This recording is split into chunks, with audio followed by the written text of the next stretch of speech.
قالوا بلا تشریع فرمایلا چې اے زما امتیانو زما درب حکم داده چې تاسو 15 وخت مونږ کوئ، زما درب حکم داده چې تاسو په مال کې زکات ورکوي. نو مونږه تقریبا دغه منزله خټول تیاریو، تقریبا ډېر کم کسان به تیار بنئ، خو زکات بیا مونږ بعض کسان تیار او بعض نه تیار. او دا زنوم دا می حضور پاک صلی الله علیه وسلم فرمایلی.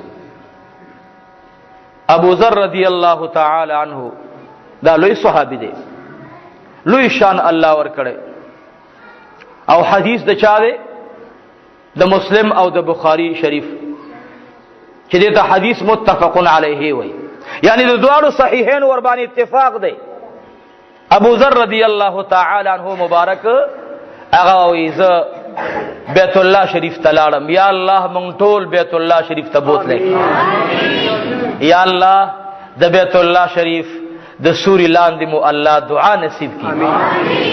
خدای د بیت الله شریف دیوال تم ودریدل نصیب کړي. ابو ذر رضی اللہ تعالی عنہ فرمایي وای ز تشریف آوری می وکړه حرم پاک ته، حضور مبارک د بیت الله شریف دیوال سوري تناست.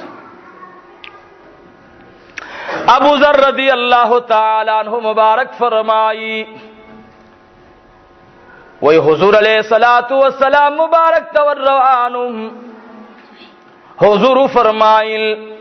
اے ابو ذر تباہ و تاوانیان دی، بے او فرمائل اے ابو ذر تاوانیان دی، نقصان کے واقعی دی. ابو ذر رضی اللہ تعالی عنہ مبارک فرمائی ما تپوس کولے نشو، یا اللہ من کی ادب راولی، یا اللہ من د بیا دبین اساتی، یا اللہ صحابوں کی سمرا ادب و احترام دے. حضور پاکو فرمائل اے ابو ذر تبو تاوانیان دی، حضور مبارک توڑان دے کے ناستما رحمتا للعالمین تا پتہ لگی دا چھ ابو ذر رضی اللہ تعالی عنہ حیران دے. دامد حضور پاک گلان دی، داد حضور پاک ملگری دی، دیمی پہ حضور علیہ السلام قربان خلق دی. حضور صلی اللہ علیہ وسلم تپوس کی و ابو ذرات تپوسو کا چکم خلق تباہ و برباد دی. محبوباتانا ممورو پلار قربان شاہ سوک تباہ و برباد دی. حضور فرمائل مال جمع کولو والا تباہ و برباد دی. ابو ذر رضی اللہ تعالی عنہ پا جڑا شو وی مات جڑا رالا چھ ابو ذر تا سرب مال لے واللہ تباہ و برباد دی. دو کونو سردار مخراوانو اے ابو ذر تبان دی اغا خلق چھ اغوی دا مال پا حق باندی پوئیگی. ماو فرمائی یا رسول اللہ کم خلق دی چھ دا مال پا حق باندی پوئیگی چاگت بان دی. نماتا حضور فرمائل اگا خلق دی چھ دا مال نکال پکال زکاة ورکی، چھ کال پکال زکاة ورکی دا خلق تبان دی. ماتے او فرمائل و ابو ذر زلار شا او تاوانیان خلق معلوم کا. صحابہ کرام ناس دی. ابو ذر رضی اللہ تعالی عنہ پا دار ارقم باندے روان دے، کمچ مدرسہ دا جناب رسول اللہ دار ارقم باندے صحابہ کرام موجود دی. ابو ذر رضی اللہ تعالی عنہ مبارک فرمائل زیر ورکی اغا خلق لرا. ابو ذر وی زیر ورکی اغی خلق لرا پا عذاب درناک سرا، داغوی مال با داغوی سٹون داغی، داغوی مال با داغوی تندی داغی. دردی چوی فرمائل سکب اور آواغ واغستلی شي د دې بنده پتی باندې بکی خودلی شي دا بزان سره ډیر زیات درد او دک ورسیدي انسان ته حتی چې اولی طرف باندې بشاته اوزي مال براشي اسونه بوي غیان بوي ګډي او بيزي بوي اغوی تبا الله رب العالمین نوکان د اوسپنی ورکی دا بسروی د اور پشانتی دا بنده بمخی تا پرشتی ورطا اغرزئی مال تبوی تاسی ور باندې راشئی بزی بور باندې قدم نگدی اسن غیان بور باندې قدم نگدی دارنگ گڑی بور باندې قدم نگدی د دې غوخی بزان سره اوچتئی دا باواز کی یا اللہ ما د جہنم اور تا اگرزوا خو یا اللہ د دی میدان نما برکا ابو ذر رضی اللہ تعالی عنہ تا صحابو فرمائل و ابو ذر چاہتا لگئی دا سرے را روانی ہو دا سی عجیبہ خبری کہ وزیر ہے ورکم دا خو زیر ہے نا دے دا خو تخویف تے یرا دا اللہ دا عذاب او تو وزیر ہے ورکم او لګي دا سي خبره کې چې ځانم جړې او خلقم جړې ابو ذر دا سره هغه فرمایي والله د غرنګ ناس ما د جناب رسول الله صلی الله علیه وسلم سره جبرائیل علیہ الصلوۃ والسلام راغی وی فرمایل اے د الله حبیبا زیر ورکاغي خلق لرا چې څوک مال جمع کوي دولت جمع کوي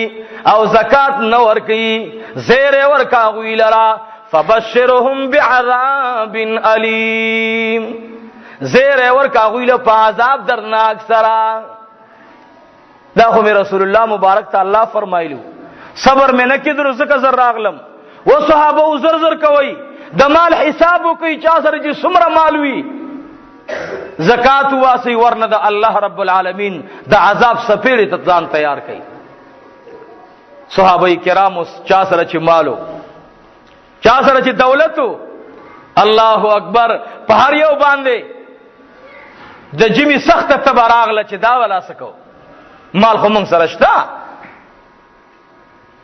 پیغمبر علیہ الصلوۃ والسلام ته جوپی صحابه را روان دي یا رسول الله صلی الله علیه وسلم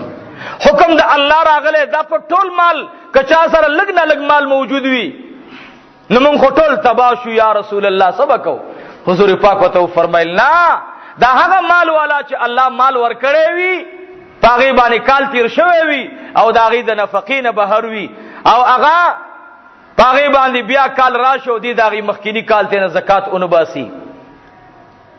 نو دا سره د الله رب العالمین عذاب ته متوجی انشاء الله بو ته عذاب ورکړي دا صحابه دا خبر اور دا کور تلاړو چوس بسکو د مدینه منوره نه وفد راغلو د حضور علیہ الصلوۃ والسلام د دې آیات مبارکه هغه ایمان راوړو خو مدینه منوره کې اوسېدل د مکې د فتح نه بعد راغلل مکه فتح شوه دوی راغلل او اسلام راوړو په مدینه منوره کې خود حضور سره لا ملاو شوی نو چې دلته ملاو شي په مکه مکرمه کې صحابه کرام سره چې کله ملاوېدل نو د اړ یو صحابي دا رنگ زیړو تکلیف لکه چا باندې چلوي هیبت او یې راتیر شي تاسو په کول څه چللې روټۍ نه ملاويږي تکلیف دې درته هغه ول دا الله رب العالمین حکم راغله چې الله جل جلاله پیغمبر فرمایي مونږ ته چې دا الله د خوانه درکړې مال دې کې به تاسو د الله په نوم باندې زکات ورکوي مونږ په دې اړیږو چې مونږ نه سابقه څه شو هغه سره بسکو صحابه سره دا غم نو چې موجوده چې مخ کې تیر شوی دا هغه سره بسکو الله جل جلاله ته فرمایل دا هغه تپوس نشتا کوم حکم چې کله راغی دا هغه نه بعد واجبېږي هغه چې کوم راغلي خلقو د ایمان پرانا کې دا هغه پړه کې او جذبه راغله وي چې والله کوم د دې ځنه لارو موږ کور کې یو روپې هم نه پریدو دا خو فتنه ده او الله فرمای انما اموالکم واولادکم فتنه خدای مال اولاد دا ډول ازمایښت او امتحان دی بختور دی هغه خلق چې په دې امتحان کې کامیاب شي، او نقصانیان دي هغه خلق چې په دې امتحان ته خدای نه مال وغواړي، خدای مال راکې، دولت راکې، مالم الله ورکی، دولتم الله ورکی، او بیا وای او یرا زکات له وګورو. بعضی خلق ولادا سي کوي او یرا اکثر مونږ ترازی وي مولوی صاحب زه زکات ډیر ورکوم، د خپل نه سیوا ورکوم، خو حساب نشم کولای، ذهن ته مې ناراضي. انا لله و انا الیه راجعون. دا یاد ساتئ، ګوره حکم الہی دا دی، دله به حساب کې، دا به حساب نشي ورکولای، دله به حساب کې چې په ما باندې دومره زکات دی، به حساب ورکوا. اول به حساب کې چې ما باندې دومره زکات دی، به داغې نه بعد به حساب ورکوا. دا چې موږ او تاسو سویو بس مړه سي موږ ورکړي دي، نو ډېر به ورکړي، کم به نه ورکړي. الګا څومره زکات در باندې یاره بس ان شاء الله ډېر به ورکړي، کم به نه ورکړي. دا صحابي راغه حضور علیه الصلاۃ والسلام ته وی محبوب صلی الله علیه وسلم زما مال او بزیدی ګړې می دي بزی می دي، ما دا وینه زکات ورکړي. حضور ته فرمایل څومره ګړې دي څومره بزی دي؟ هغه فرمایل یا رسول الله صلی الله علیه وسلم بس ما ډېر به ان شاء الله ورکړي، لګي مې نه دي ورکړي. او نبی علیہ الصلوۃ والسلام مبارک وته فرمایل حساب دی ورته کړي وای یا رسول الله صلی الله علیه وسلم دا سنوم خو ما ورکړي ډېر دي، د خپل حساب نه مې سیوا ورکړي. نبی علیہ السلام فرمایل نه نه دلته حساب وکا، بیا دا غینه بعد چې څومره زکات او زکات به ورکړي، به اضافه ورکوا کړه. صحابي کې ناسو حساب وکړو، چې حساب وکړو هغه د زکات نه زیات ورکړي. نبی علیہ الصلوۃ والسلام مبارک وته فرمایل الله دې مالم زیات کا، خدای دې بزیم زیات کا، خدای دې په اولاد کې برکت واچوا. خو وی فرمایل آینده به داس زکات نه ورکې، بلکې د زکات نه وړاندې حساب وکړي چې ما باندې دومره زکات ته، دومره ما سره نقدي پیسې دي، بزی دي، ګړي دي، غنم دي، قجوري دي، دا غینه بعد بیا چې کوم دا غي سور کوا په حساب باندې ورکوا. او چې کله حساب خلاص شو به دا غینه سوا صدقات ورکوا. الله پاک نه منع کوي. الله جل جلاله په موږ څومره لوی احسان کړي. اے چې کله ته زکات ورکې اجر او ثواب څومره دي؟ د صدقې 100 روپۍ او د زکات 1 روپۍ. او بعض علما ولیکلي چې نه د صدقې 0 روپۍ او د زکات 1 روپۍ دا د الله په نسبت باندې محبوبه ده. تاسو به وایي چې څنګه چللی ټول کال روزي 19 نفلی روزي د دې وخت نه شروع شه د رمضان پورې، د شوال نه شروع شه، شوال، ذوالقعده، ذوالحجه، محرم، سفر، ربیع الاول، ربیع الثانی او جمادی اول او جمادی ثانی او رجب، شعبان، دا ټول 11 میاشتې روزي 19. خو د رمضان 1 روزه منیسا، دا ستا ټول روزي د رمضان 1 روزه ته نه رسیږي. د قرنګي زکات مسله د عزیزانو، زکات کې یو سره ټول مال ورکي، خو زکات چراغ زکات نه ورکي په طریقې د زکات سره. یو مسله فقها ته دی الله پاک د رحم او د کرم دروازې نورم کولاوي کی. فقها موږ سره ډېر لوی احسان کړي. فقهای کرام وای چې کله تاسو مالدار سره صدقه ورکې نو دا دی وای چې یا الله دا زما د خوانه خدای په زکات کې قبول کړي تا. نو کچیرته د مال په باندې زکات پاتې وي نو الله به زکات کې قبول کړي، او که زکات نه نفلی خود به خود نفلی شو، خود به خود دا مال صدقه شو. نو حضور علیہ الصلوۃ والسلام فرمایي چې تاسو به مال د حساب کوئ، د حساب نه بعد بیا چې کوم دی تاسو زکات ورکوئ. زکات عزیزانو د انسان مال پاکي، د انسان په مال باندې اثر راولي، د انسان مال ډیری. د حضور علیہ الصلوۃ والسلام د زمانې نه بعد یو زمانہ و د چا حضرت ابوبکر صدیق رضی الله تعالی عنہ یو ډله پیدا شو، هغه ول موږ زکات نه منو، اسلام منو خو زکات نه منو. دا خو خدای په موږ باندې ټکس ولګولو، انور خبره په خپل حال پرې دی. خو چې کم رزیل دا خبره کړې وا الله جل جلاله د هغه په خله کې و یو دانه را اوخه جوړه، او داسې بيدبي دي ډیره معافي د خورینه به ګنګي روانه وا، تر مرګ ورځې پورې داغه د خورینه به ګنګي روانه وا. کلمه ویل چې لا اله الا الله محمد رسول الله. خدا الله رب العالمین د دې حکم پوری خندا وکړه چې خدای په ما ټکس لګای، نو الله ورته دنیا کې دا سزا ورکړه چې داغه د خورینه ګنګي روانه وا. نور خبره په خپل زبانه چې الله غوي سره به سوکړل، خدا هغه د پر الله دنیا کې یو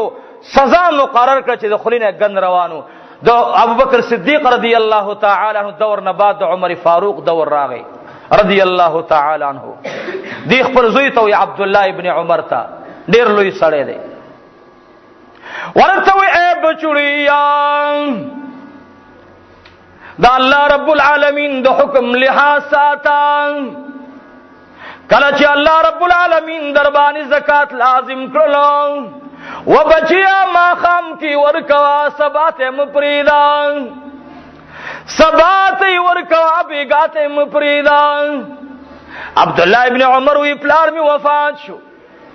زمکی مکرمی تلاړم کله چې لار کې را روانو ما سره شپږ زره شرپوي وي پاغه باندې کال تیر شوی وو. دی فرمایي چې کله راغلم مدینه منورې ته د مازیګر او د ماښام منځ یو قافله راغله ما چې هغوی باندې ولیدل په مخ باندې غبار په مخ باندې غبار فقر وهلی وو تنګ سه وهلی وو. زه ورته ودرېدلم ما ته وی اے عبدالله ابن عمر رضی الله تعالی عنهما ټول وی رضی الله تعالی عنهما. یا الله یا الله د بهادر بچینا څومره بهادر بچی الله پیدا کو. بهادر ورته فرمایل ورته وی اے د رب العالمین د دین ګلانو زستاسی په مخ باندې اثار او غبار ګورم. عبد الله ابن عمر ورته وی ما در ته روټي کړی دا هغه ورته فرمای اے عبد الله ابن عمر ما خام له انتظار کوان چې کله وخت ما خام داخل شي دا خو نور په ډوبېدو دی مونږ ته عام نخرو. ورته وی اے د الله بندگانو تاسو سفر والی پتا سی باندې غبار پروت ته ما خام له به انتظام برابر شي. یو ورته را نږدې شو ته فرمایل اے عبد الله ابن عمر نن زمونږ درېیمه ورځ ده چې زمونږ روژه ده مونږ سره د ماښام روژه ماته نشته مونږ سره د پشمنی روټۍ نه وه و عبد الله ابن عمر په تشو اوبو باندې درې روژې نیولې دي. هغې باندې حیران ډېر حیران شو هیبت ور باندې راغی. عبدالله ابن عمر په منډه لاړ کور کې طعام برابر کو چې کله طعام راوړلو عبدالله ابن عمر کې تپوس کوي ما تخکاری تاسو ټول د قرآن طالبان یې. هغه فرمایل والله العظیم موږ د جناب محمد رسول الله صلی الله علیه وسلم د مدرسې طالبان یو. زه حج لتلم حج راغلم ما ته پته نه و تاسې ملاقات مخکې نه و شوی وی آو موږ چې حضور پاک صلی الله علیه وسلم دنیا نه تشریف آوری وکړه نو موږ بیا مدینه طیبې ته نو راغلی موږ بهر اوسېدلو. هغې دې تپوس کوي ښه عبدالله ابن عمر رضی الله تعالی عنهما مبارک خلوی شان الله ورکړي ورته وفرمایلی تاسو ته انتظام کوم روټۍ رو جماعت هر څه برابر شو چې رو جماعت وشو ما خام نا وخت ټیم دی دا صحابه کرام سره ناس عبدالله ابن عمر رضی الله عنهما مبارک وته فرمایل ما سره زکات ته او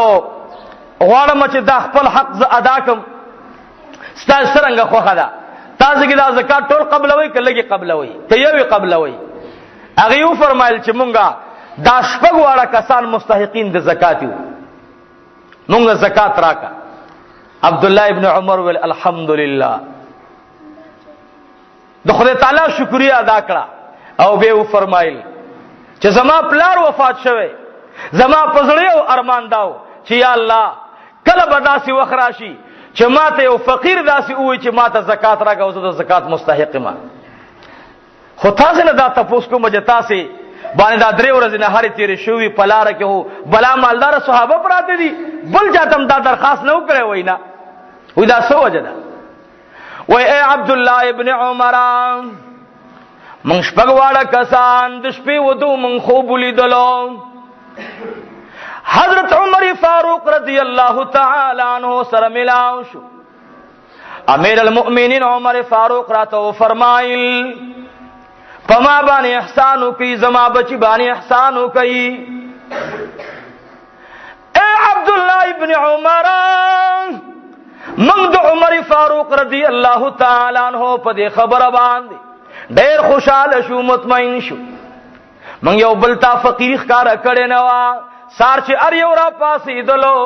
ار یو شپږ واړو خوب بیان کو. من تعبیر دا وېستلو چې د عبد الله ابن عمر سره د خدای امانت پروت دی.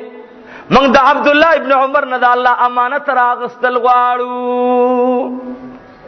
عبد الله ابن عمر سره د خدای امانت پروت دی ځکه چې عمر فاروق ما سره او زما بچو سره احسان وکي. عبد الله ابن عمر ولدا سے چل لے چې دا زکات خوالی خو یو کار بلو کوي ستاسو په کلی کې فقیران شتا هغه فرمایل آو وی ښا زما د دې زکات د 6000 روپو چې کوم زکات خو ما او وستلو درمه کو دا غینه 2000 روپۍ راواغستلې وي دا نوري سر د مال ندام یو سي اول ته چې کوم فقیران دی هغه باندې تقسیم کړي. هغه چې کله دوا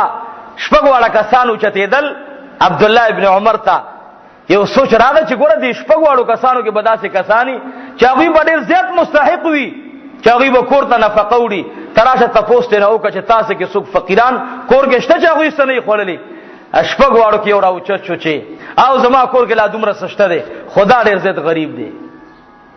وې دا سرنګ غریب دی وې دا ډېر زیات غریب دی د دې بچو اوم نفقه نه ملاو شوی. عبد الله ابن عمر داغه څلور زور نظر راواغسته هغه ته ورکړل 3000 پاتې شو 3000 لاړې وې دا ته والا په ذات په خپل بچو نفقه کا هغه چې راواغسته هغه ول دا شل چې ته په ما باندې د جهنم اور سنباله د جهنم اور په ما باندې سنباله اے عبد الله ابن عمر دا هغه چاته ورکه چې داغي زور برابر وي زما زور برابر نه دی. وی فرمایل ته خو ستا بچی مستحقین دی وینا ځکه لاړم زه دومره کلمو کې زور اوس لرم چې زه به ان شاء الله د خپل بچو نفقه برابر کړم. خو زه دومره چې ما کې دا طاقت نو چې ما مزدوري کړې دومره د زکات دا غستونه یریدل دومره د صدقات غستونه یریدل. ابو ذر رضی الله عنه فرمایي چې نبی علیہ السلام ما ته فرمایل چې ابو ذر زیره ورکه هغه فقیرانو ته هم چې کوم فقیرانو باندې فقیری راشه او په فخر باندې تیره کی سمانا وای چې الحمدلله خدای ډیر شکر دی هغه خلق به د مالدارانه 500 کال وړاندې جنت ته ځي ان شاء الله. عزیزانو فقر دا غنیمت ته خود صبر سره مالداری نعمت ته خود سخا سره مالداری نعمت ته خود الله رب العالمین د حکم د پوره کېدو سره الله جل جلاله مونږ ته د زکات ورکړه حکم کوي. زکات مونږ او تاسو باندې جوړو ګوري تاسو اولی دله بلش په عجیبه غونډه کې غلې راغله اوملی دله کنه دا غلې په کوم حالات باندې تیر شو یو غلې دا و الله جل جلاله له احسان کو تیار فصلونه پراته دي پټو کې کوس الله جل جلاله فیصله فرمای هیڅ وانګو تاسو تلاش تر نشي. پیغمبر علیہ الصلوۃ والسلام اخیری خبره کوم حضور علیہ السلام فرمایل زما امت په اخر وخت کې ډیر زیات شي خود دوی دعاونه به الله اثر والی دعا به نه قبليږي جړه بډې رکھے خود دعا به نه قبليږي. به صحابه فرمایل یا رسول الله دا به منافقانی وینا دا به مسلمانانی وی فرمایل چې دا ولی دعا نه قبليږي وې دوی به زکات ته حلی باندې جوړي من قسم دې زکات ته حلی باندې جوړو چې نه و نشتا چې کله راشي بیا یاره داسې زما چا سره ایو مرګره ما ته راغله ډیر نیک سره ما در مولوی صاحب زما چا سره دعا کوه پیسې می دغه دا خدای راويستلې ان شاء الله زکات کې ورکوم ټوله ما زه خدای په دې پیسې راو باسنو دعا مرته وکړه. ا د امام غزالی سے به خبر رایا ده شو مال تاسو ته راو کچې مال پتا څومره زکات کیږي هغه مرګره کې دې شي موجودي خپکیږي دنه وای په ما دومره زکات کی مال دومره زکات در سره نقد دي زکات کور کې شته وای او مال دا ورکا به رسو راغه پیسې راو باسه ولکه دغه پیسې می الله راوي سره ټوله په زکات کې ورکوم د دې مال او دغه ورکوم مال خط په خدای باندې قرضونه راو باسه په خدای زړه قرضونه راو باسه دا د خدای سره دوکا ده. امام غزالی صاحب رحمت الله علیه ته کسرا غو داسې ورته فرمایل هغه ورته خدای د مال ورکي مال زبدلاغه خیران نکوم خدای سره دا دوکې مکوي. یو خو مانه باریکو مسالو کې تپوس مکوي سوال درته کوم چې پلار میم ګره زستغ جواب به ورکوم مال خون نه راکې حیله جوړول ته خون نه راکې. زکات طلحه رضی الله تعالی عنہ راغه ابو طلحه رضی الله عنه نبی علیہ السلام ته فرمایلی یا رسول الله صلی الله علیه وسلم زما یو ډیر لوی ارمان دی یا رسول الله دا بسنګ پوره شي محبوب ته وای زما لوی ارمان دی وای څه ارمان دی وای دا می ارمان دی چې خدای پاک ماته خیسته مال راکې او په خیسته ځکه وقف کما نبی علیہ السلام ته فرمایل ابو ذر تا ډیر رښتیا وویل و یا رسول الله جبرائیل علیہ السلام نه راغله او تا فرمایل چې تا رښتیا وویل وای ابو طلحه رښتیا وویل ځکه چې ابو طلحه ته الله خسته باغونه ورکړي د خدای په مینه کې وقف کړل کنن دا خسته مال د خدای نه غواړي نو دا یقینا چې ورکړي نو موږ او تاسو تم دا پکار دي چې ابو طلحه رضی الله عنه په قدم باندې قدم کیدو چې یا الله خسته مال می قبول کا او اخیری خبره تدا کوم نبی علیہ الصلوۃ والسلام نا حضرات صحابه تپوس کوي یا رسول الله دا مال نفس صدقه زکات څنګه ورکول پکار دي نو درې قسمه خبرې نبی علیہ الصلوۃ والسلام مبارک فرمایل دغه علما فرمایي چې دا د مکان او د شخص پورې خاص دي لومبي خبره ده چې زکات ښکارا ورکړي زکات ښکارا ورکړي چې د بل مسلمان هم دیخوا رغبت پیدا شي دویم مسله ده چې زکات پټ ورکړي چې د فقیر حیا وانه غستلی شي لیکن لوی کمال پروت دی چې د فقیر حیا وانه غستلی شي صحابه کرام په دې عمل کړي عبد الله ابن عمر رضی الله تعالی عنهما خپل خزي ته فرمایل چې خزي ته پوښتنه کو چې تاسو را 6000 روپۍ وسشتا هغه فرمایل او شته دي دا شیخ وي هغه پته ولګي دا پلار په شان دي عقیده لري خدای کې یو روپۍ پرې خو دي وی فرمایل سشتا هغه فرمایل وای او ډېر سم پرې خدل وای سم پرې خدل په خپل جامو باندې لاس کې خدوی دا مې پرې خدل 6000 ټولې لاړل لیکن په داسې انداز به ورکړي چې دا نور صدقه شو نو عبد الله ابن عمر یو بل په خبر نکو یو بل به جدا کول او بل ته پتن لګیدل عزیزانو مال دغه سی ور کول پکار دي نبی علیہ الصلوۃ والسلام فرمایي چې مالدار دي چې هغه څوک چې هغه د فقیر حیا ساتي من پکې نه ایزا پکې نه وای دا هغه سړی دی نبی علیہ السلام فرمایي چې دی وای ما ورته مال ورکړو دولت مې ورکړو اوس تینا هر څه یې شو دا غسړی نه دی وګوره نبی علیہ السلام فرمایي دله هیڅ شی پاتې نشو بغیر د ریا نه او ریا نیم شرک دی سیبا چاته چې مال ورکوي زکات ورکوي صدقه ورکوي احسان ور باندې مکوي خدایا دا ستای احسانو چې زما مال دې قبول کو مدینه منوره کې بچ چا د چا زکات قبول کو هغه ورته روټي کوله امام حسن بصری فرمایي وای بصری ته یو سائل راغلو چې سائل راغلو نو چاله پته ولګید چې دا فقیر دی محتاج دی نړمبه هغه ته ملمسته شروع شو هغه حیران شو چې ما حضور ملمسته تیرې کړلې حسن بصری وی زمان نمبر راغی چې زمان نمبر راغی ما ورته روټي وکړه چې روټي مرته وکړه وای ما داسې د خپل وس مطابق ډیر عزت او اکرام وکړلو وای اخر په جړا شو وای ما ته و فرمایل چې اے امام حسن بصری ما په دې راز باندې پوي کې د بصری د خلق عجیب عادتونه دي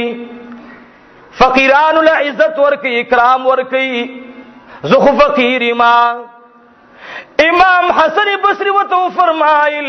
تا په من باندې احسان وکړه الله دې پتا باندې احسان فرمایي و اے امام حسن بصری ز سائل ما زخرا غختن کې امتاز نه مال غواړم ز فقیر ما ماته یتیمان دي ز دستا سے احسان منما امام حسن بصری فرمایل چې رسول الله مبارک فرمایي تاسو د هغه فقیر احسان ومني چې تاسو زکات او صدقات قبول کی الله جل جلاله دې موږ تاسو کې دا صفات راولي چې چا سره احسان کو من بنه کو ان شاء الله په چا باندې بس باطل نه کو چا ته بدانه و چې تاغه نه چا ما پیسې درکړې وي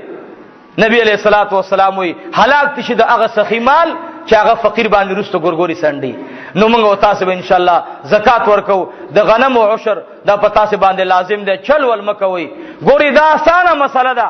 چې ارټیزم کې او ټویلونه نن سبارټی نشته ټویلونه شلم دړی غواړي شلم من غواړي او دارن چې کوم دی دا او ازمکا لسم من غواړي بس چل ول مکوي خدای سره دوکې مکوي او پیغمبر علیہ السلام فرمایي چې اول زکات د هغه چا حق دی چې هغه د دین والاوي اهل علم وي قران او سنت ور باندې زده کوي موږ د دانوو چې ګنده نازمنګ مدرسه نه اول تاسو سره څومره مدارس دي اول د خپل مدرسو خوا کې دا غوي ضرورت نظر کې اونې سي ځکه دا مدارس دا نن وخت کې بل څه دغه نه لري ذرایع نه لري زمونږ مدرسه خو نه لري نور د بل چا راته پته لګي نه مونږه مدرسه په دې غریب قوم باندې چلو تاسو دم زما دا درخواست دی چې تاسو باندې لومبه د زکات د دې مدرسې حق دی ځکه چې د دې مدرسې په برکت باندې الله جل جلاله ډېر وختونو کې د دې علاقې نه راغلي عذابونه او تربل ترب بوتل تاسو ته لومبه زما دا درخواست دی زمیدارانو ته وایم چې څومره غنم کېږي مدرسې ته غنم را ورسوي چې ان شاء الله العزیز د مدرسې سګنې کال ډېر یو عجیبه کال دی او الله رب العالمین دې اسانه کی خدای دې دا امتحان زموږ په خوشحالو باندې بدل کی دارنګ زمونږه په نوم باندې دا خبره بیان کوم زمونږ د مدرسې درې کسان هغه ان شاء الله زکات مدرسې مونږ تر راسي یو مصری خان حجی صاحب یو داغیزوی حسین احمد قاری صاحب چې مدرسې ناظم دی یو باز محمد قاری صاحب د دین علاوه د مدرسې په نوم چاته زکات مو ورکوي که د مدرسې طالب وي که عالم وي ځکه چې مونږه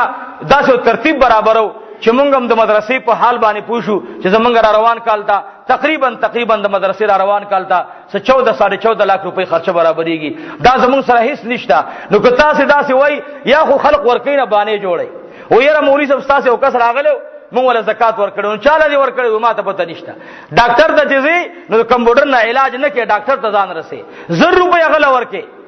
دوايي دکان نه همداسې دوايي نه رااخلي هلته ځي د ډاکټر نه پرچه رااخلي لیکن د خدای ورکړې زکات کې بیا چل ول بنه کوي ان شاء الله چې د مدرسې په ځای باندې پیسې ولګيږي او مدرسه چاته محتاج نشي چې خدای زموږ د مدرسې د چاندي دا کچکول د دې سړک نه اغاړم چاته کولاو نکي کوشش دا وکړي چې هر سړی په الله باندې خپل مال خپل غنم قبول او منظور فرمایي رب العالمین زموږ مدرسه ټول دینی مدارس آباد کی رب العالمین دی دراغلو نیکانو عوام او خواصو د ټولو پریشانی د الله په خوشالو باندې بدلی کی دعا او کې عزیزانو د امتحاناتو نه ډک کال دی الله رب العالمین دی احسان فرمایي تمام مسلمانان په لوی پریشانی کې پراته دي تاسو ګورئ نن سعودي لا دا د يهودو لوی سازش دی الته حوثي اغیان را اوچت کړل شیعاګان دي کار بلا د سب خلق دی غیر اوچت کړل پته لګینا چې څه پروګرام د يهوديانو دی څه پروګرام د دینو سواراو دی دی حرمینو ته سترګې نه غړیږي سیبا دی حرمینو ته دوی بالکل دا څومره چې خوښه جنگونه روان دي د عربونه قسم په خدای کدا دی ملکونو سره جنگ دی والله بالله ثم الله د خدای په ذات مې د قسم چې دا چل حرمینو ته دی دا د اتفاق شعبه ختمي دا د جړه د دعا ځای ختمي د يهودو لوی سازش دی ګوره قران وای نو خدای زموږ حاکمانو کې داس یو سوچ او فکر پیدا کی چې د دې خلقو په دې دوکو باندې ونه غولېږي الله کریمه د يهودو او نصارا خپل منځ کې اختلاف راولي خدای مسلمانان خپل کې متفق کی الله د مسلمانانو اتحاد راولي خدای نن یو مسلمان بل مسلمان د کندې کړي دا څومره افسوس خبره ده الله خدای نن مسلمان د مسلمان بدخوا دی یا الله دغه بدخواهیم په خیر خواهی باندې بدل کړي خدای پاکستان یا الله د ټول دینی اسلامی ممالک سره خدای د بدامنۍ نه وساتي خدای دغه پاکستان دی چې د قران یو عظیمه ډیوی پکې بلی دي او تمامي دنیا ته خیر ته روان دي او دنیا هم دغه سوچ کې ده تاسو زمونږ حضرت شیخ صاحب زوی مبارک هغه دا خبره وکړه ابل ورځ موږ سره ناسو چې په ابل ورځ چې کوم سروې شوې ده د پاکستان نه 1 लाख څخه د پاسه حافظان کال کې فارغ شو الحمدلله او په ټولو اسلامي ملکونو کې دویم ملک چې هغه ډېر حافظان ورکړي هغه سعودي دی دا غي 15000 حافظان ورکړي دي سوچو کې دې خبره تا 1,15,000 1 लाख حافظان پاکستان ورکړل 15000 حافظان ټول سعودي ورکړل اسلامي نور ملکونو پته لګی نه دعا وکي عزیزانو قسم دې چې دا پاکستان بچته کنه دغه صرف د خدای د قران درسونه کیږي دا بل ورځ الحمدلله تاسو دې مدرسه کې اتلس نلس کسانو ته مونږ پټکی وتړل د حفظ اتلس نلس حافظان شو